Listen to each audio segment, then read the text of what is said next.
안녕하세요. 안상현입니다. 오늘 금요일이네요. 금요일 또 어떤 계획들을 갖고 계신지 궁금합니다. 불금을 보내야 되나? 뭐 또 외식을 하자니 돈이 아깝고 외식할 돈 모아가지고 또 주식 몇 주 사고 싶은 마음도 들기도 하고 그러네요. 자, 오늘은 좀 김치국물부터 마시는 그런 주제입니다. 주식 투자 우리가 했다고 가정을 하고 한 5년, 10년 이제 수익률 빵빵 나와가지고 우리한테 목돈이 생긴 거예요. 5억이나 10억 막 이렇게. 자, 그러면 이제 목돈이 생겼어요. 우리가 나이가 뭐 한 70, 막 이렇게 돼요. 그러면 이 돈을 이제 어떻게 했을까요? 예전 제가 영상에서 이제 힐링 여행자님의 그 영상 내용을 바탕으로 해서 노후에 필요한 자금, 뭐 3억이 생기면 어떻게 쓰고 4억은 어떻게 뭐 이런 식으로 준비한 게 있었는데요. 이제 그것과 조금 다르게 목돈이 생겼을 때 그렇게 뺏어 쓰는 거 말고 또 다른 방법으로 노후 준비를 어떻게 하면 좋을까 한번 정리해 봤어요. 자, 우선 좀 마음가짐부터 좀 다시 다잡아 봐야 되겠습니다. 자, 투자 시장이란 참을성 없는 개미로부터 인내심 강한 투자자에게 자산을 이전하는 시스템이다. 참을성 없는 개미, 참아내지 못하면 인내심 강한 투자자에게 다 뺏깁니다. 자, 인내심 강한 투자자로서 이제 우리가 장기 투자에 성공을 해서 목돈이 생겼다고 가정을 하면 다음 노후 준비를 어떻게 할까? 그런 생각이 좀 들었어요. 요즘 제가 또 자주 보는 채널 중에 연금 박사 이영주 대표님 유튜브 채널 자주 보는데요. 이제 삼성전자 관련된 거하고 연금 관련된 내용을 참고하기 위해서입니다. 연금 부자들이라는 책이 있고 그리고 부의 진리라는 책을 쓰셨는데 거기서 이제 연금에 대한 부분이 제가 좀 궁금해서 좀 정리를 했어요. 자, 제가 앞서 주식으로 노후 준비하는 방법 중에 이제 예를 들어서 5억 원의 주식 자산이 생기면 월 1% 수익금 500만 원을 매월 생활비로 쓰는 이제 요런 전략들 주식 가지고 있는 사람들은 이제 많이 사용하는 전략입니다. 물론 뭐 저게 꼭 저렇게 된다는 보장은 없지만 현재 10년의 그런 수익률을 과거 데이터를 바탕으로 하면 또 불가능한 그런 상황도 아니에요. 보통 주식 시장에서는 4% 룰이 더 유명하죠. 그러니까 4% 수익 5억이에 4%면 5사 2천, 5사 2천만 원. 그러니까 1년에 2천만 원씩 생활비로 빼서 쓰는 만약에 10억이면 4천만 원. 네. 4% 룰로 적용한다면 10억 정도 자산이 생기면 연 4%씩 생활비로 빼서 쓰는 요런 전략이 굉장히 현실적이긴 합니다. 그런데 지금 뭐 어쨌든 지금 수익률 상으로는 월 1%도 가능은 하죠. 미래는 어떻게 될지 모르겠지만요.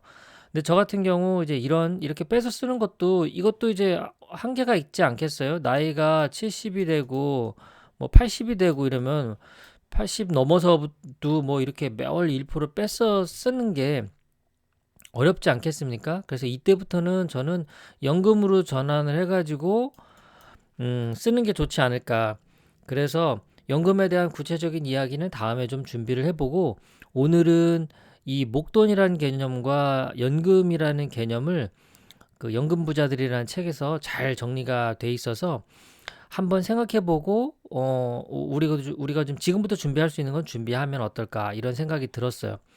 그래서 목돈과 연금의 10가지 차이점입니다. 첫 번째, 목돈이란 내가 지켜야 하는 것, 연금은 나를 지켜주는 것.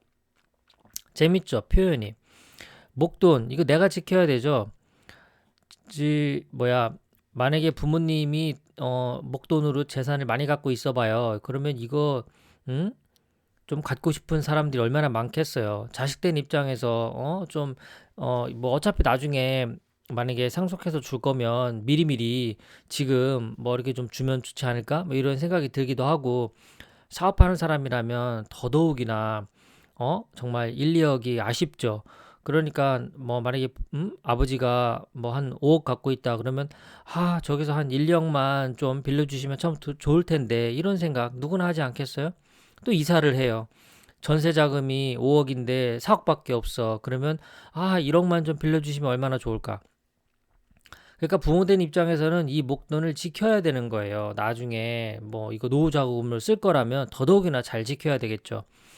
그래서 이런 표현이 나온 겁니다. 목돈은 내가 지키고 연금은 나를 지켜주는 거죠. 연금은 매달 조금씩 나오니까 나를 지켜주는 개념. 재밌습니다. 자, 두 번째, 목돈과 연금의 차이점. 목돈을 가진 사람은 불안하고 연금을 가진 사람은 꿈이 있다. 뭐 조금 뭐 과장되긴 했지만 그래도 이제 목돈을 갖고 있는 사람 입장에서는 뭐 이런저런 생각이 많을 것 같아요. 이게 이렇게 잘 불려도 이걸 또 어떻게 또 투자를 해야 되나 이런 생각.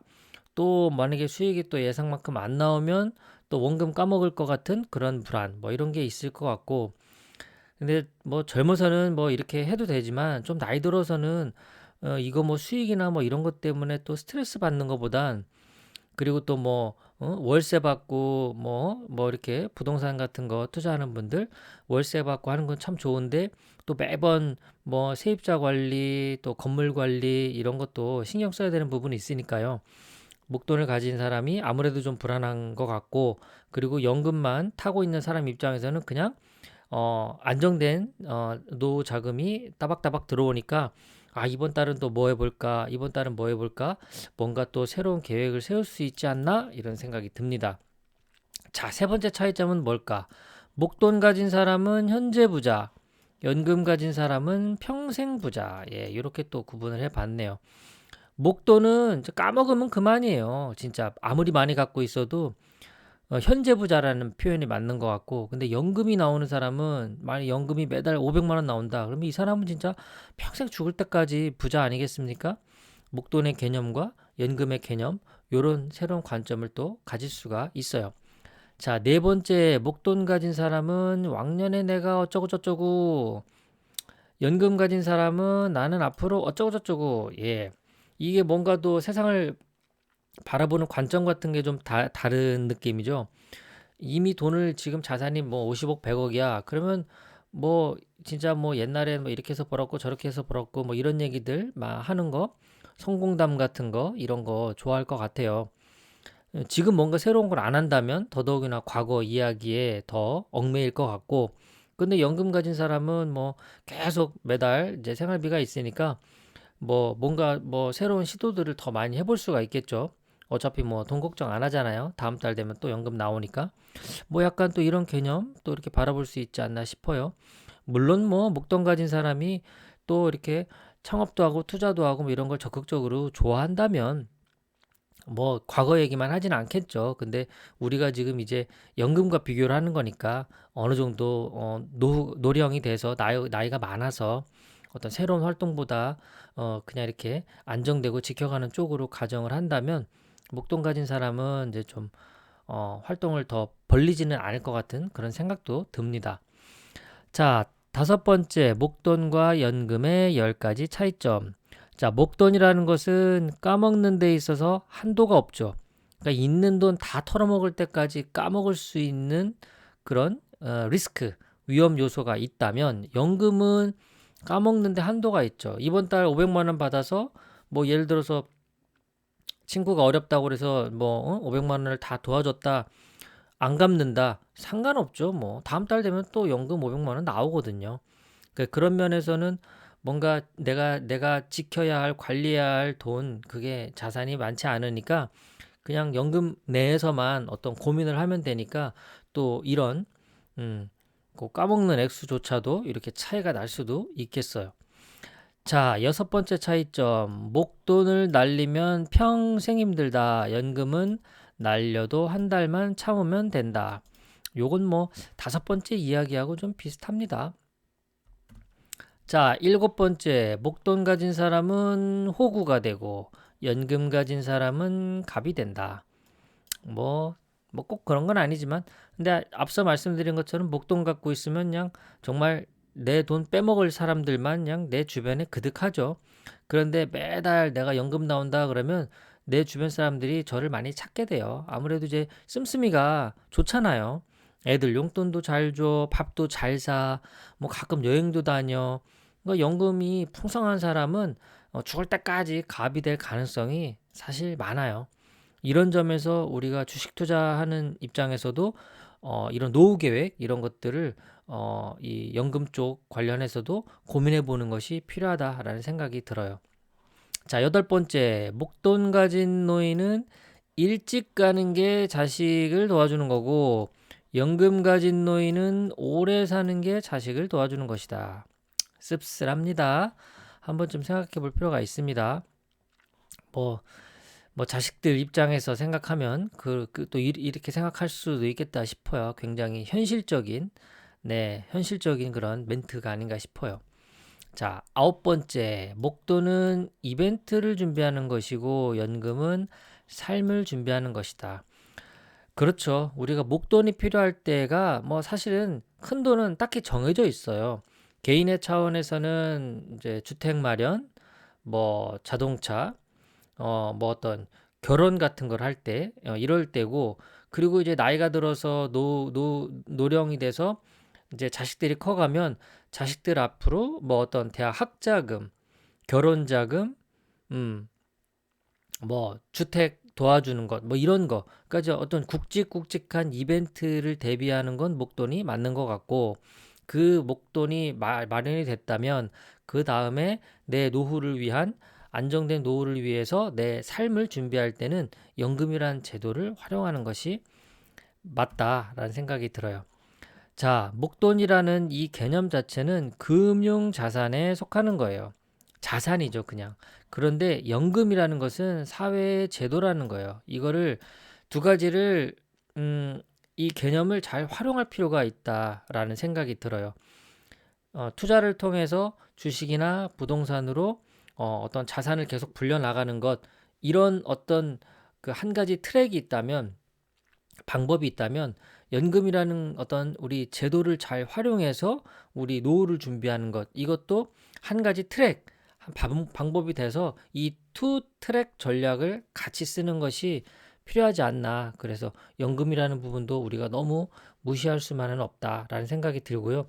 지금 이제 직장 다닌다면 퇴직연금이나 국민연금 이런 걸 잘 활용하시면 좋을 것 같고, 그 다음에 직장이 아니더라도 자영업자 같은 분들도 그 개인퇴직연금이라고 IRP 같은 게 있으니까 이런 것들 이렇게 활용하는 거 좋은 방법이 될 것 같아요. 주식 투자하는 것과 연금 이걸 잘 동시에 고려하면 어떨까 그런 생각이 들고요. 연금에 대한 어떤 자세한 내용은 제가 또 한번 책을 정리해서 연금에 대해서도 한번 알아보도록 하겠습니다. 오늘 제가 이제 주식 투자로 목돈을 마련했다라고 가정을 했어요. 뭐 5억이나 10억 만들어졌다. 그러면 여기서 수익금 1%를 빼서 쓰는 생활비 빼서 쓰는 그런 전략도 있지만 더 이제 나이가 들어서는 그런 수익에 왔다 갔다 하지 않고 그런 거뭐 주식 그런 거 계속 쳐다보지 않으면서도 안정된 노후를 준비하는 방법으로 이 연금 제도를 보완해서 노후 준비하는 방법 이렇게 한번 생각을 해 봤습니다. 오늘도 어떻게 좀 유익한 방송이 되었는지 모르겠습니다. 또 끝까지 이렇게 시청해 주셔서 감사드려요. 오늘도 날씨가 무척 싸늘합니다. 늘 따뜻하게 건강 관리 잘 하시길 바랍니다. 돈 이렇게 많이 벌고 자산 100억, 200억 되면 뭐합니까? 휠체어 탄 백만장자가 되어선 안 되겠죠? 오늘도 계속 뭔가 건강 관리 하셨으면 좋겠고요. 저는 요즘 저희 와이프랑 아주 즐겨서 하는 방법 중에 하나가 푸시업입니다. 정말 그 전신 운동 중에 아주 좋은 운동 방법 중에 하나가 바로 이게 팔굽혀펴기거든요. 요럴 때일수록 집안에서 계속 꼼지락꼼지락 움직이면서 몸을 좀 건강하게 만들면 어떨까 싶습니다. 여기까지입니다.